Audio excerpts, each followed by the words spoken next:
Welcome to the CareGiver reality show with your hosts, David Levy and Paul Vadiato, who bring you more than a combined 25 years of practical experience, helping thousands of family caregivers, helping them find solutions to the challenges and frustrations presented by this important responsibility.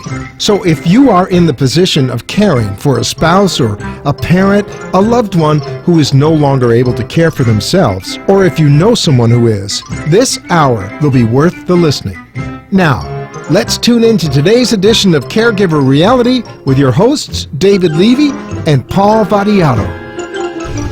And good evening, South Florida, America, and the world. It's Tuesday at 5 o'clock, and this is the CareGiver Reality Hour, like it is every Tuesday. And if you're watching us, you're watching on caregiverreality.com or possibly on amp2.tv or even wwnnn1470.com. Here in South Florida, we broadcast on WWNN 1470 AM. You'll hear us anywhere in the world on iHeartRadio. So as we say every week, there's no reason that you should not be listening, watching, and taking notes. And we have some special guests with us today, and you'll be hearing from her in a little while. It's the continuation of our Special Needs Kids Month that we've been doing this month, and talking to moms and other professionals about issues that affect our children, from autism and Down syndrome like we talked about last week. Today we'll be talking about autism and bullying. Bullying is a big issue, and now that it's back to school, bullying comes straight back up, one of the first items on the agenda. So we'll be getting to that in a few minutes.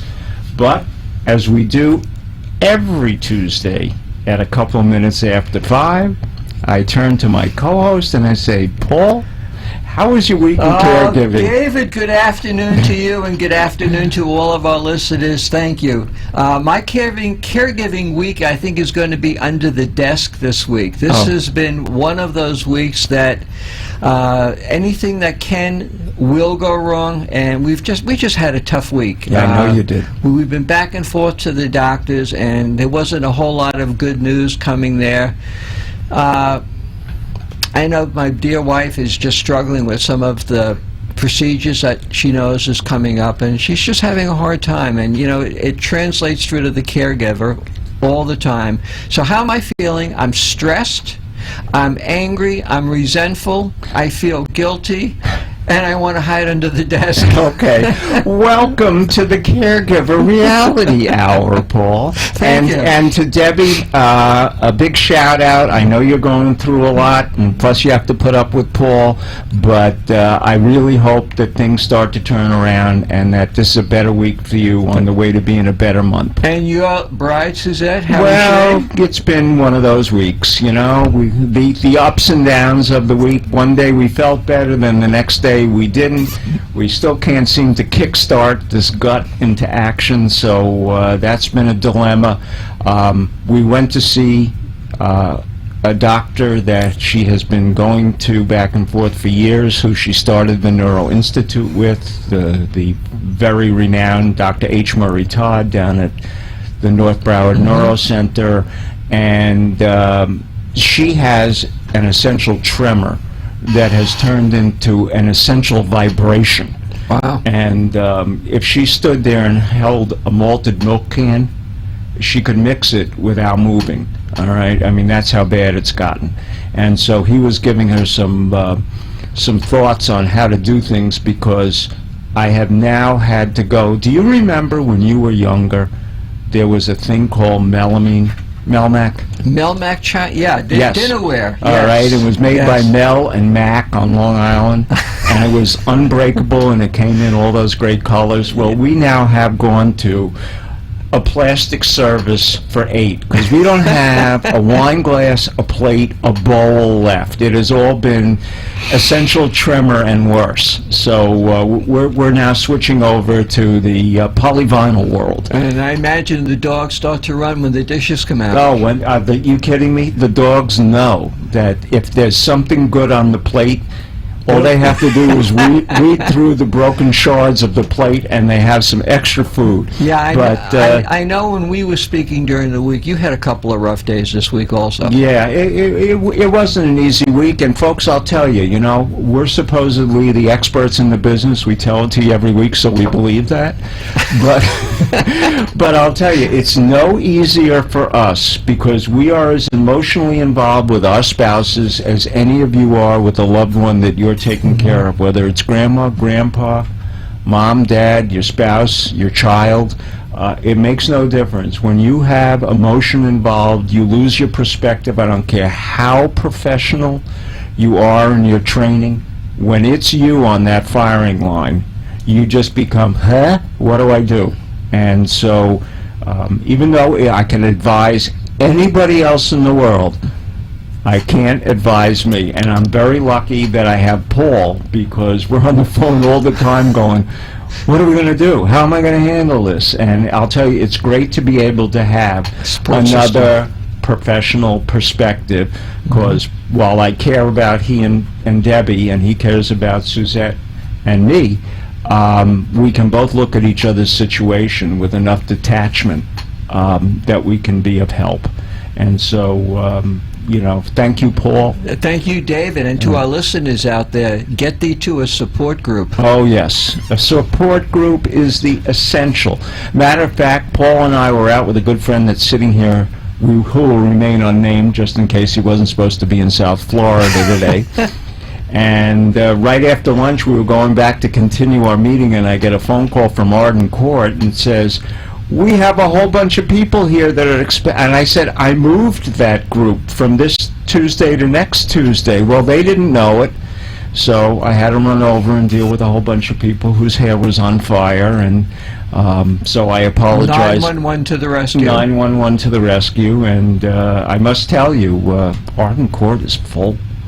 I mean, that place is packed. And there's no shortage of caregivers or caregiving. Nope, and there's no shortage of waiting list either. And they're waiting for summer and the rainy season to be over, because they're adding 2 more rooms on to each wing. Oh, good. So they'll move up from 56 to 64 rooms, which I think is about maximum capacity, because they don't believe in multi-story dementia facilities. David, before we came on air, we were talking about that just awful video that surfaced this week with this young man who had autism and was being bullied about this. And I know that wasn't where we were going to start the discussion today, but maybe... Yeah, well, I mean, anybody that's seen it was so shocked, and it was easy enough to label it almost a hate crime. The parents of the young man that had autism were very brave, and they got on and they said, let's not have anybody go overboard for this. Let's not engender any more hate.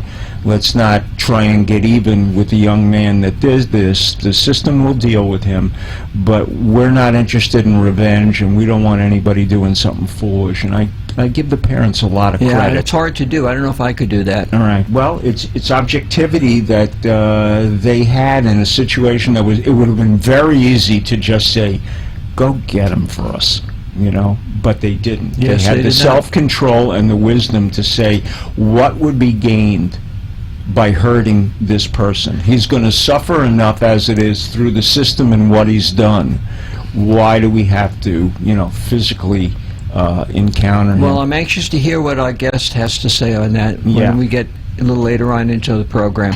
Absolutely. One of the things that Paul and I have been dealing with is, since he's come back, I know we've been mentioning it for the last 3 weeks, he's come back from the Purposeful Planning Institute out in Colorado, where he had an opportunity to rub shoulders with some of the real gurus in the wealth management, planning, legal, psychiatric, recovery industry. It was a very interesting group that embraced him.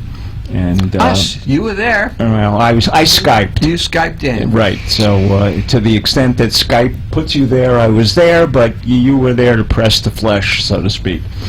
But since that time, we've had an incredible response from the community of folks that are involved in managing other people's finances, legal, etc. Because caregiving has risen to a level where not only does it pervade almost everybody's life at some point, but regulatory issues about, have you discussed these things with your client? Does your client understand what really is coming besides just the investment or the management or the consulting on their assets? Do they have any idea what's coming up in terms of caregiving? And so we have been putting together and meeting with people and trying to pick and choose, because there's a lot of folks out there and we can only spread ourselves so thin. But we are creating a package called the Caregiver Audit.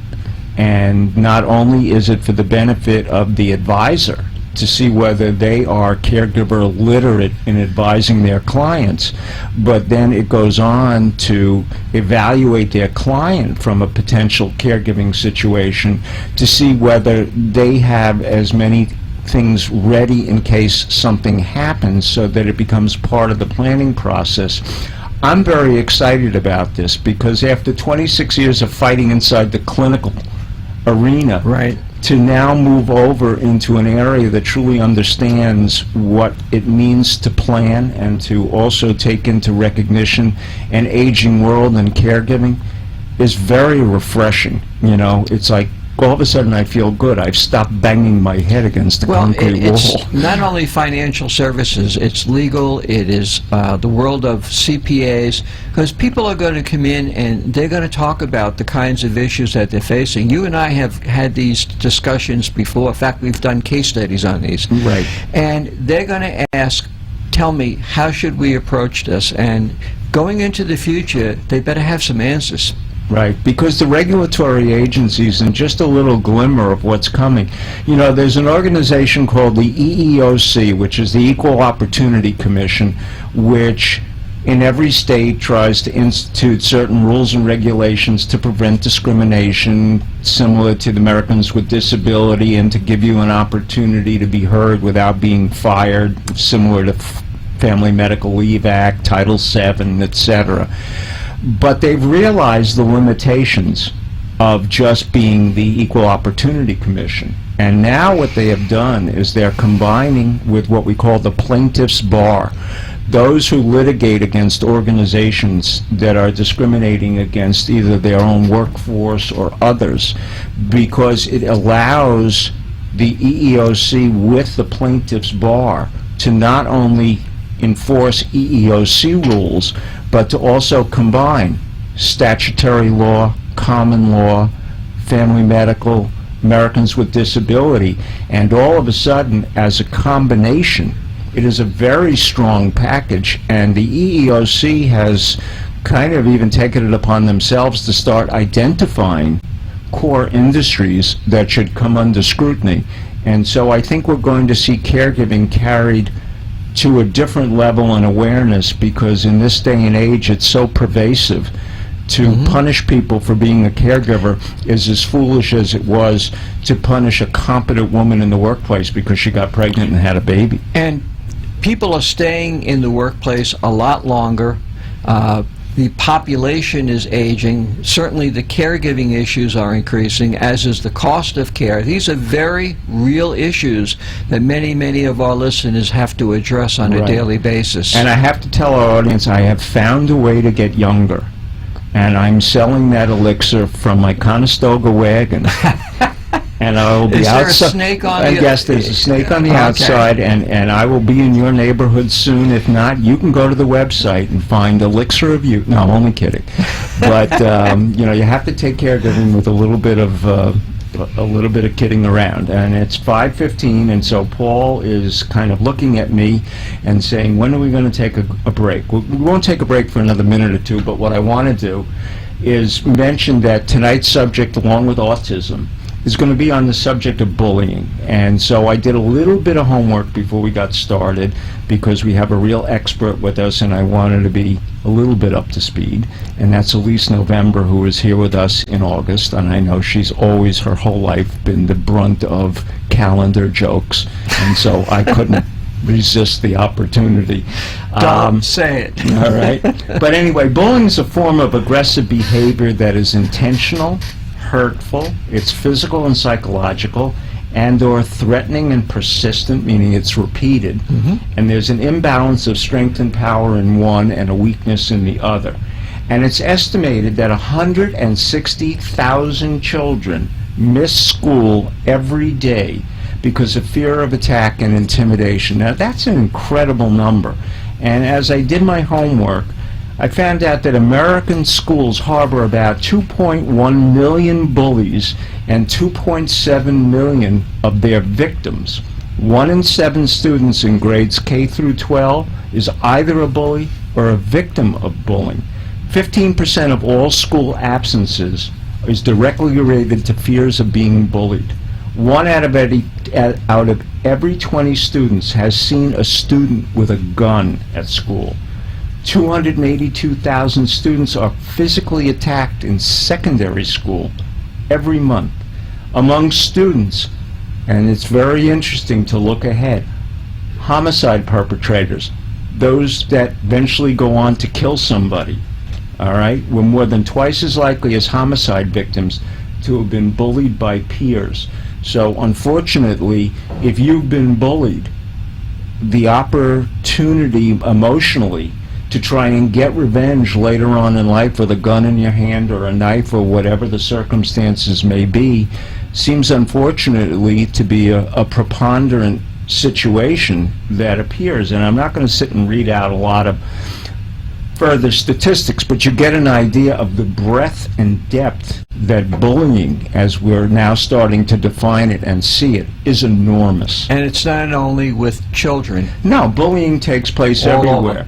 And so there's physical bullying, which is hitting, kicking, biting, punching, whatever it may happen to be, and other forms of physical aggression, but there's a couple of others. There's verbal, name-calling, sexually suggestive, abusive language, offensive remarks, you're fat, you're this, you're that. Indirect, spreading rumors, spreading stories, telling tales out of school, as it were. And most important these days, because every kid's got a cell phone and a computer, is cyberbullying. Text messaging, picture video clips that have been doctored or real, that may be circumstances that young children never expected to see somebody use against them.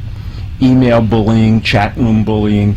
And so there is a lot on this subject, and we're going to see more and more of it. And so we're going to move to a station break, and when we come back, we're going to be speaking with Elise November, who is an expert in this field.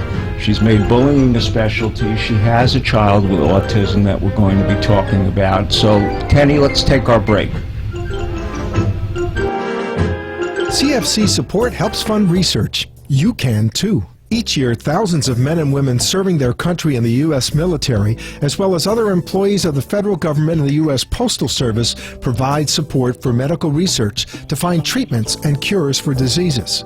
This is done through the Combined Federal Campaign, an annual workplace giving campaign that allows eligible individuals to support charities, such as those that conduct medical research, through a payroll deduction. Money donated this way to the medical research charities and its member organizations helps fund research to fight diseases from Alzheimer's to cancer, multiple sclerosis, blindness, breathing disorders, and much more. The diseases included afflict people of all ages, from the very young to the very old. You don't need to be a member of the military or a federal government employee to support research to help you or those you love that are suffering from an illness or disease. Donations to our not-for-profit tax-exempt organizations are tax-deductible and provide a vital source of funding in the fight to defeat some of life's most dreaded diseases. Please visit the website of the Medical Research Charities, which can be found at medicalresearchcharities.org. That's all one word, medicalresearchcharities.org. On that website, you can learn more about our member charities and make a donation in support of the research they're conducting for a specific disease or family of diseases. You can make a donation to Medical Research Charities itself and support the work of all our member charities. Please visit our website today, medicalresearchcharities.org. Become a part of joining forces to find a cure. Are you a family caregiver?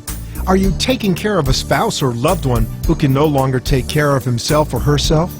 Are you dealing with Alzheimer's disease and don't know what to do? Do you feel burned out, frustrated, and just don't know where to turn? You've tried doctors, lawyers, and mental health professionals and have come to realize that they don't have practical answers to these questions. What you need are experts, non-clinical family caregivers with 25 years of active experience helping thousands of family caregivers like yourself. People who can help you provide a better quality of life for yourself and your loved one. Who you need are David Levy or Paul Vadiato. Reach David at david@caregiverreality.com or reach Paul at caregiverreality.com and let them help you pick the right path towards improving the quality of life for you, the caregiver, and your loved one. I am Paul Vadiato, president of CareGiver Reality and a full-time spousal caregiver. When I arrive at the office to begin my workday, my caregiving role doesn't get left outside the door. My day is often interrupted dealing with issues at home.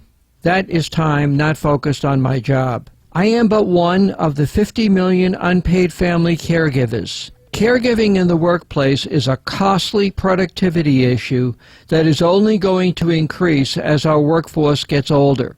Caregiver-friendly firms retain hard-to-replace team members, tend to attract better talent, and get out in front of the productivity loss that exists everywhere. Now, new questions are being raised as to possible exposure to discrimination lawsuits as employees question whether their role as a caregiver is damaging them as promotions are denied or reprimands increase that might result in a termination. Caregiving in the workplace, left unaddressed, is costing your firm money, reputation, and possible litigation. CareGiver Reality brings education and training solutions to the workplace. Let our experienced team help evaluate your unique situation. Contact me at paul@caregiverreality.com. That's paul@caregiverreality.com. Do it today. This is Caregiver Reality with gerontologist David Levy and caregiver expert Paul Vadiato, who ask you to call in and speak with him on the air toll-free at 888-565-1470. That's 888-565-1470 to share a story or important information. Now, back to today's Caregiver Reality Show. And we're back, and you're listening to the Caregiver Reality Show, and you're watching on caregiverreality.com or amp2.tv, listening on iHeart or locally on WWNN 1470 AM. In any event, we're very glad to have you with us. And before we move on to Elise November, who is our expert and mom in residence today, because there's nothing but 5 other guys in here, so by default she qualifies as mom in residence. As you know, Medical Research Charities, last week we had a couple of really great questions that had been submitted through their website, and I have 2 more that we're going to quickly address and then move on to our subject matter of the day. And this is from a woman by the name of Carla Baines, and she says, my 90-year-old mom has had a stroke, can't talk or do anything for herself. She fights me and the hospice aide to get her in the shower or get cleaned up. I work at home and another job outside the house. How can I get the patience I need to deal with, quote, in caps, the fight? She also repeats, she has dementia. I get so stressed out about her childish behavior. Well, first of all, Carla, thank you for sending in the question. Second, very quickly, I think you have to come to the realization that you're battling with the disease and not with mom. And dementia and forgetfulness and the lack of desire of wanting to take a shower, you know, we discussed that last week, and sometimes even just changing the shower mat, because dementia patients are afraid to take a step into the shower because all they see is white on white, and they're afraid of falling in the imaginary hole. But more than that, and your hospice nurse should be a little more familiar with some of these techniques. Part of the problem is you're under the roof all day and you're not doing anything for you. You need to, besides things that you might enjoy, like getting away, if you can, with your friends, going out to lunch, joining a club, doing something along those lines, even taking yourself out to the movies, can be a break. But I think the part you mentioned about getting stressed out with the childish behavior is that you have to recognize that dementia patients, as the dementia progresses, regardless of what kind, and you didn't tell me whether it was Alzheimer's or temporal frontal lobe, and it makes really no difference at this point, she will exhibit childish behavior. You cannot correct her. You can't go, Mom, I told you 1,000 times it's 2 o'clock. Mom, I've told you, no, you can't go visit Dad. Dad's passed away 5 years ago. And so what you must recognize is the distinction between Mom and the disease. And when you get upset, it's not Mom that you can get upset about. You have to get upset about the dementia. And you need to recognize at this particular point in time, with all of the other things that you mentioned, a stroke, can't speak, Mom's trapped in her body, and her brain is slowly degenerating, because that's the nature of dementia. And so her childlike behavior is a reversion as well as an inability to remember and do things the way she could as an adult. So you can't deal with the fight. And the best thing that you can do with yourself is to go with the flow. Tell Mom, okay, it's all right, stop fighting with it. You're not going to get her back on a path with corrective or getting upset or screaming and yelling. And Mom at 90 has a finite amount of time left listening to all the rest of her symptoms. There's no sense your best remembrances of Mom being fighting with her in the later years of her life. So my suggestion is get to a support group, get out, do things for yourself, and recognize that it's the disease. I have a suggestion. I know you didn't officially introduce me yet. And Elise November, expert on all things that we are talking about. Yes, dear. Okay, so what I've helped my patients, my caregivers, understand is just kind of what David is saying, is that the patient or your mother is not necessarily understanding, what the fight even necessarily even is about. Right. So or if rather there is a than fight. right, but rather than addressing going into the shower, why don't you just say, "Hey, Mom, come, it's a beautiful day. Let's go look outside at the window. Hey, I bought this beautiful shampoo that smells just like the strawberries that we used to pick when we were in the country when I was little. Would you like to smell it? Come on in the shower with me. Come on in the bathroom. Let's go smell it." Okay? You know what? I would love to go out with you today. Why don't we just start? Would you like to have your hair smell like this? And you could just kind of not address the shower, but kind of go around it and address or bring light to other things around the shower that could kind of help. Come on, why don't we have a beautiful day planned this afternoon? So why don't you smell like these strawberries? Let me put some in your hand. Let me turn the water on. You're never telling her she has to get in the shower, or you're late for a doctor's appointment, or you have to get out and get to work. You're never saying any of those things, because that's your stress. So I tell my caregivers also, monitor your own stress level, because we put that onto the patient themselves or your family member themselves. So monitor your own stress level so that when you're addressing them, you're just kind of leading them or guiding them into what you want them to do, and sometimes not even telling them what you want them to do. So Change the Great conversation. advice. Great Yeah. advice Change- from, yeah. from another expert, more expert Thank you. than I, because she has a woman's perspective, and you say that so nicely. I almost want to take a shower. Thank you. I thought I smelled would you some leave me in strawberries in the the Smells, shower. you can smell the strawberries, right, when I talk Right. about it. But it brings you to a nicer place, a calmer place. And it'll bring you as the family member to a calmer place, and it'll also bring the person that you're caring for to a calmer place. Well So, said. mhm. Now, let's see what we're going to do with Sandra Melson McDonald. I would like to know how to get a doctor for a paranoid schizophrenic without having to wait a year. He needs medication that we can't get him because he can't get on disability or Social Security. Medicaid was no help because he wouldn't cooperate with them because he is so ill. We took him, and the only way I knew where she was, we took him to the Joe Wyatt Clinic, which I Googled and found out it was in Amarillo, Texas. And they said it would be a year before he can see a psychiatrist. He needs help now before he kills himself or someone else. He has very little food and will not take care of himself. Well, you know, this is almost, irrespective of age, something that you need to call the elder abuse hotline, or whatever abuse hotline there is in the Amarillo area. Why? And I have no idea, so I'm not picking on them, but it sounds like the Joe Wyatt Clinic, which when I Googled was for seniors and for help, and it seems like their psychiatrist says I can't see him for a year. You kind of indicated, I didn't put all of it in here, that when they put him in a facility after a police officer had observed him, it was kind of the equivalent of our Baker Act. It was 72 hours, and then they didn't know what to do with him, so they let him back out. I think that you, in spite of your frustration, need to be a little more forceful with the situation that you have at hand. One of the things, even though he hasn't threatened it for the moment, you might want to just call, it's a free call the suicide hotline. They have a lot of good information and resources around the country. And since he's threatened to kill himself or others,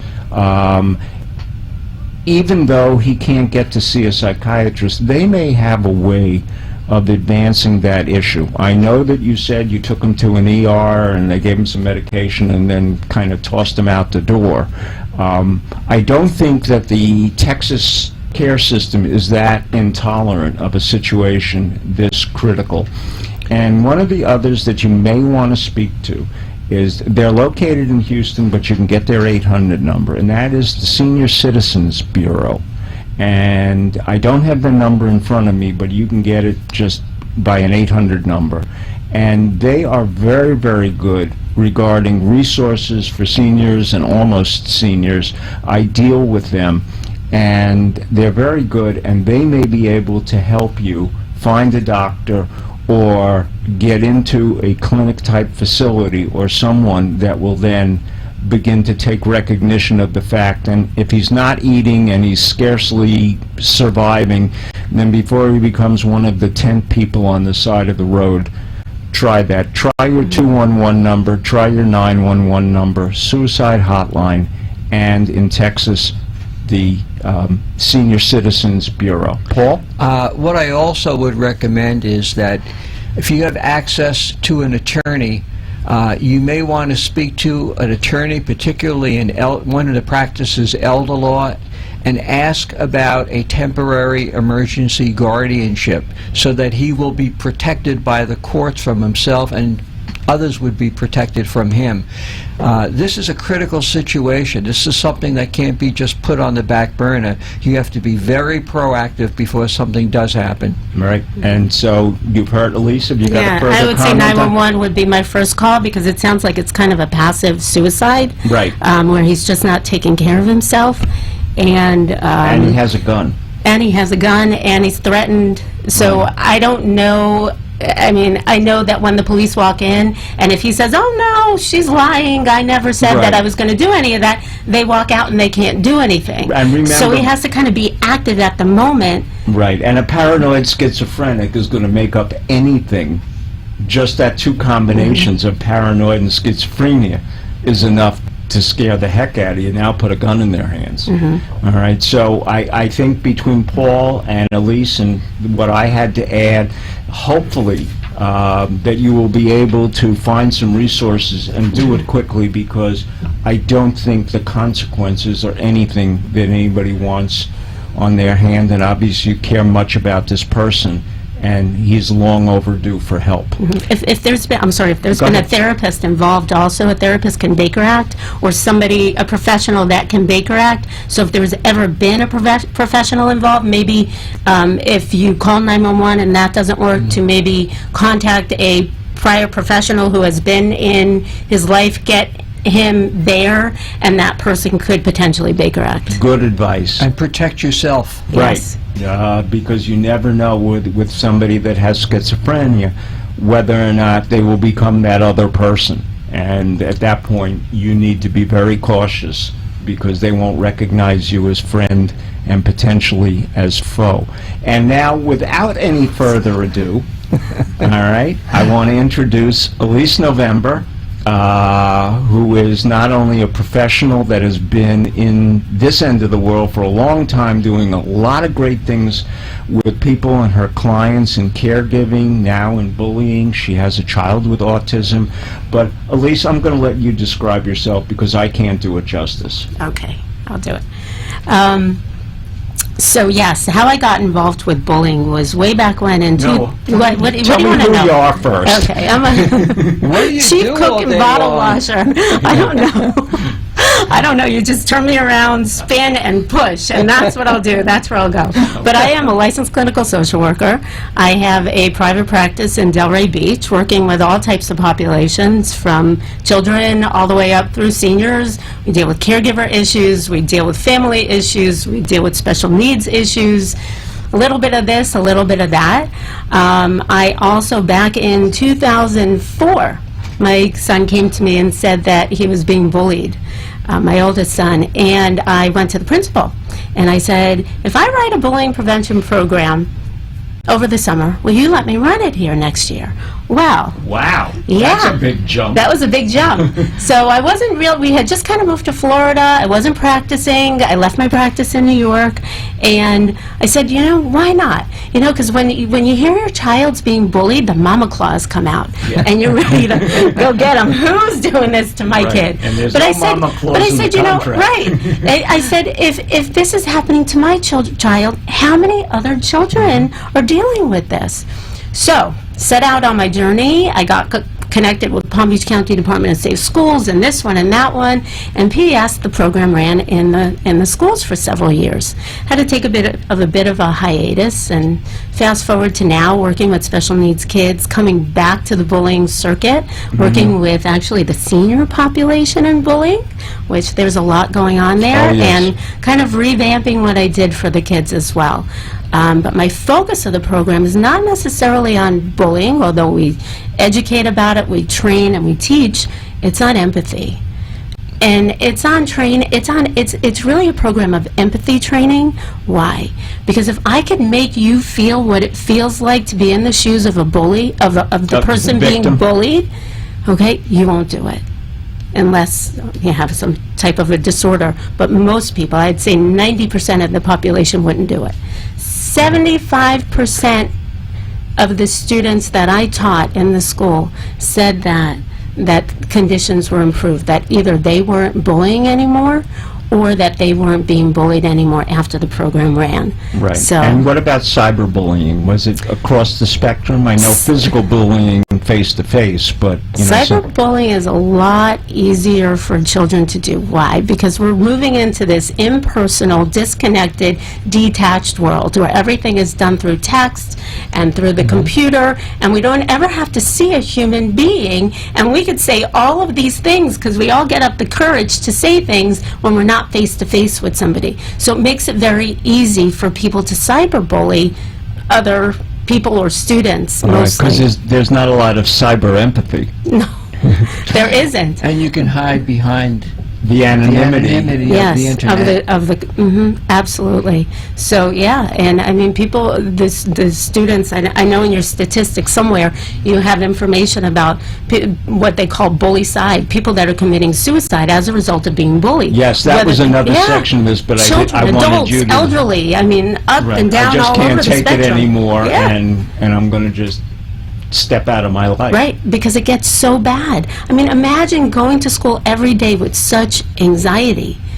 The first time something happens, in the definition of bullying, it's supposed to be that it's supposed to be repeated.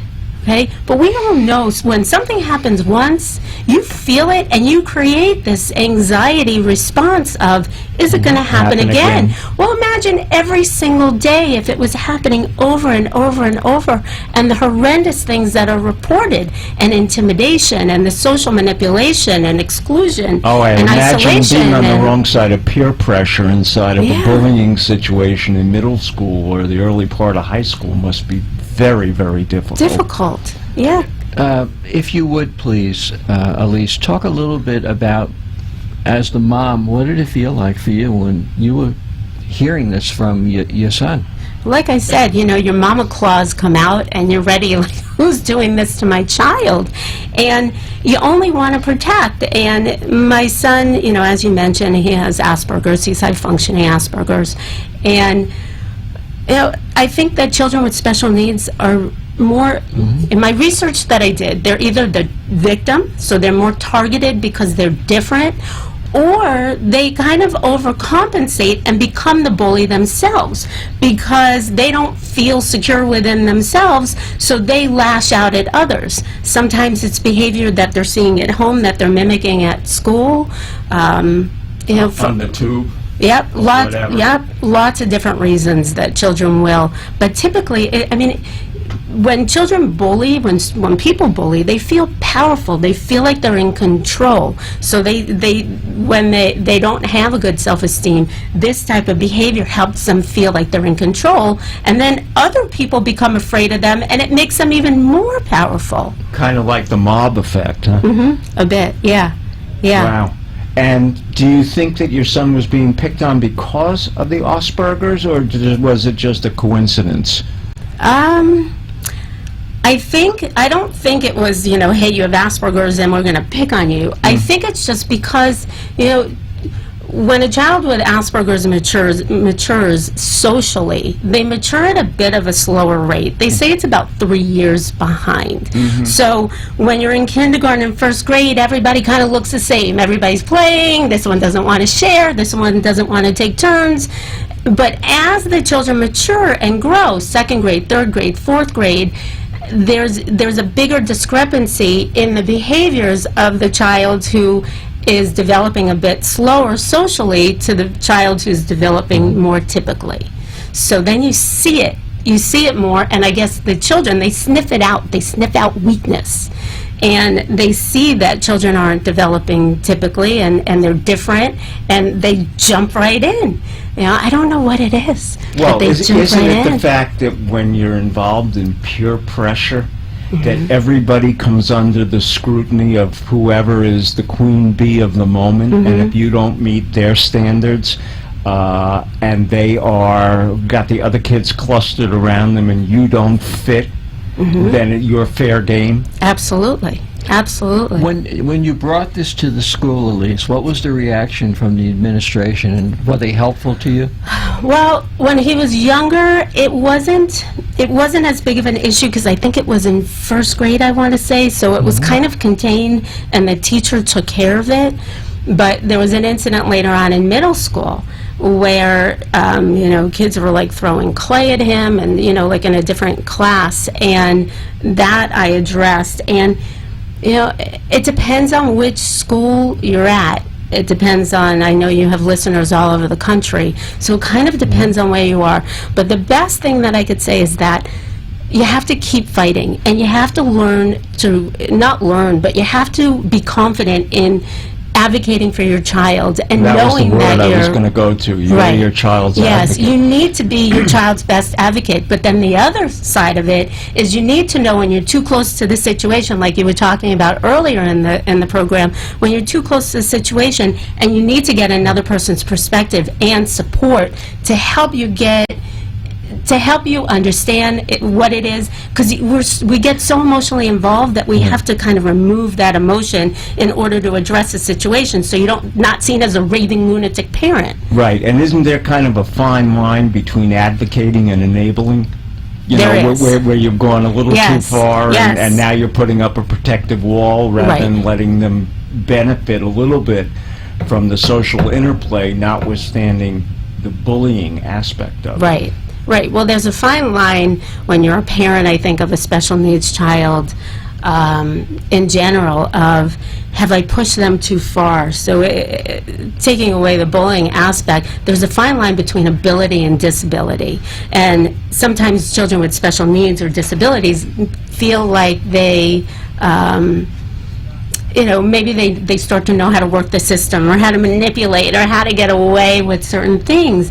And as a parent, you're not sure, like, where that line is. Did I push too far? Are they now in their room and they just can't function anymore because I put my expectations on them rather than getting to where, whatever it is that they really I would are imagine capable that of cuts doing. the other way, too, where you underestimate what their abilities may be, and the disability or the particular set of circumstances that they're fighting at the moment is not as severe as you imagine it to be. Absolutely. But you know what I think, and a lot of parents with special needs children could probably agree with me, is that when you encounter those tantrums, the pushing over the edge, it's so intense for them and for you, the guilt that you feel as a parent when you feel like you've pushed too far, that you almost come over to the other side and you stay on the other side of that edge because you know how intense that could be. It's very anxiety producing as a parent. It's anxiety producing for the child, and sometimes children just the children that I have worked with special needs, when you push them too far, sometimes it takes them a while to recover from it. It's not like, okay, I've cried it out and I feel better. Sometimes with special needs children, it has a lasting effect. It has a longer that rebound. could go into weeks or even months. So it's challenging. I can understand that. I have a granddaughter who is now almost 13, and she is on the autism spectrum. And amongst her age peers, it's very tough.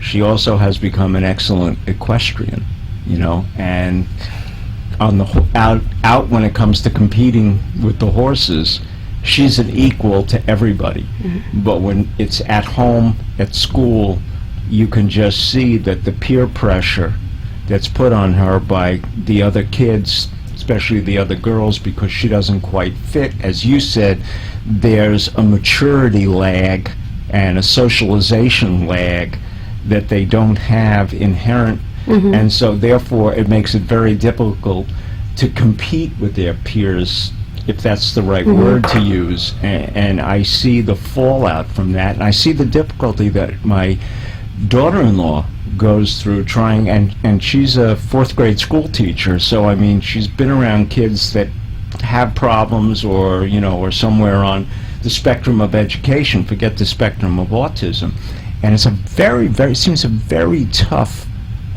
thing to try and understand where you fit first as mom, where you're supposed to be as advocate, and when you have to stand back and let them kind of fend for themselves so that you don't become so overprotective that they have a wall to hide behind. Right. Elise, to our listeners who are out there in all over the country and beyond, what might they expect from the schools if they have a child of special needs? What should they go and say, and to whom should they say it? You mean as far as the bullying goes? No, or just in terms of in education, general? yeah. I mean, I guess if a child has an IEP, which is an individualized educational plan, which you need some type of a diagnosis in order to obtain, then there are certain things that are written that are technically law, that are written in an IEP that the school must abide by. This is in public school. I'm guessing it's cross-country, but yeah, in public school, the school must abide by what's written in the IEP. Now, you have to be very clear and concise when writing up these IEPs, because if it's not there, it's not part of it. So if you need certain accommodations for your child, like sitting in front, like messaging from the teachers to let you know about homework, just different types of communication, who's going to be, remind that the teacher needs to remind your child to hand in homework. Just simple things as that, written in the IEP, so that we could help a child be successful. People say, well, if I give these accommodations, aren't we enabling the disability? And I say, no, because the child has the disability. What are you enabling? You're not enabling anything. All you're doing is you're helping them be successful. So slowly what you want to do is you want to start with giving child support, and then be able to pull back Right. and have the child reach the goals that are written in the IEP, and slowly take away the accommodations and allow the child to master that skill. So this it's is kind really- of, I'm sorry, Paul, go ahead. So this is administration, teacher, parents. Are the children involved in this discussion? I bring my son to every meeting. Why? Because it's his life, it's his school life, and I need for him to have input. For certain children, it might not be appropriate, but for me, my son goes. I mean, he's doing fabulous. We're slowly moving away more and more of the support that he's receiving. He's becoming independent. He did amazing on his SATs. He's thinking he could go to Harvard or Yale. He's just flying high right now. That's great. Yeah, which, you know, and I know we're almost out of time, but what I think is important also is to create, you know, like we're talking about bullying, we're talking about special needs. It's about creating, we have to create an awareness in the population that it's okay to be different.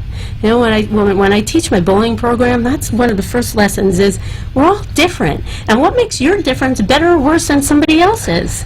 You know, like, so what, you have Asperger's, and so what, you have CP, and so what, you had a stroke, and so what, so you have a big what? nose. So what? Or you're wearing a red bow or a pink bow, or you wore purple shoes today. So what? Or you stutter, or, you know, you think about these poor babies every single day that struggle just to function, period.